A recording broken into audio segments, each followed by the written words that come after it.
6 stupid things real estate agents do.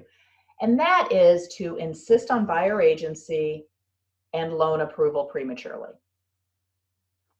I just, guys, show some respect for these people that you're meeting.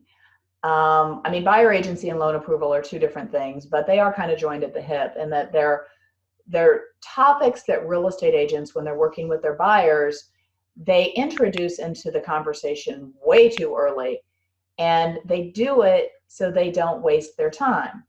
And remember I said earlier that, I define stupid as something that wastes your time. I'll tell you, not bringing up buyer agency, not bringing up loan approval too early, you will waste a whole lot less time if you just let it flow, if you just give it a minute, if you show your new buyers the respect they deserve and not beat them over the head with buyer agency, loan approval prematurely. There's plenty of time to talk about it. Okay, now buyer agency, let's talk about that for a minute. I get it, there's agency laws out there. I get that, okay?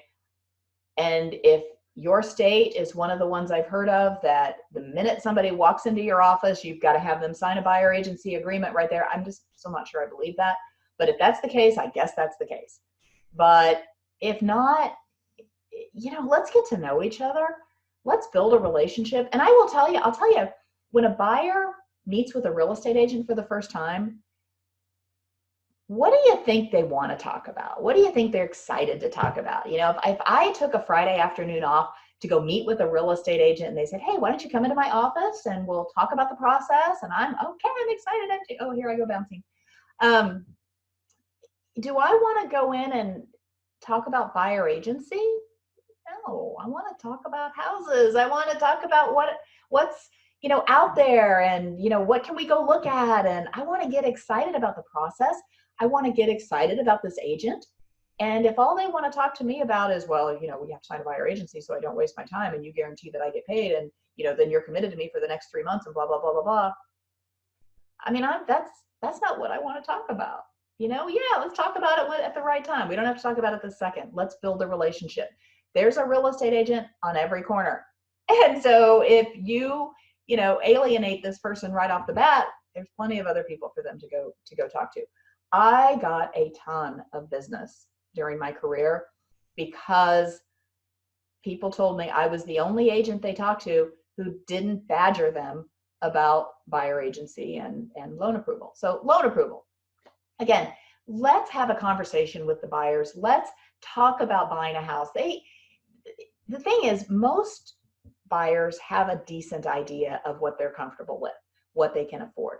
In fact, during my career, now granted, a lot of that was pre-recession, but during my career, the issue was more that the buyer actually qualified for more than they thought they did, or more than they were comfortable with. And that, I don't know if that's the case anymore or not. But anyway, if I went to see a real estate agent, again, all excited, let's talk about houses, I think I'm in the $300,000 range. What can I get?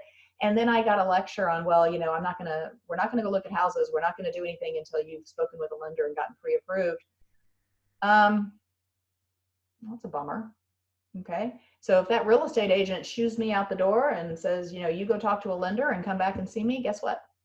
I'm not coming back, probably. Because I'm not excited. And this person basically just disrespected me. So right or wrong, I tell you what, I don't think I ever had the conversation about loan approval, loan pre-qualification with a new buyer at the first meeting. I mean, yeah, we can talk about the process, but how I would put it with people when the conversation came up was, so what price range are you thinking about? Or what are you comfortable with price range? I don't have to say, so have you spoken with a lender and what are you qualified for? What price range are you comfortable with? Let them tell you, you know what, it's probably right. It's probably pretty close. And if they have no idea, oh gosh, I don't have the foggiest notion. Well then, okay, yeah, we need to talk to a lender because, we've got to have a price range to start with. But in that case, it makes perfect sense. So anyway, I tell you, you will get more loyal buyers and you'll get more referrals if you relax, enjoy your time with your buyers, and talk about this stuff later at the appropriate time.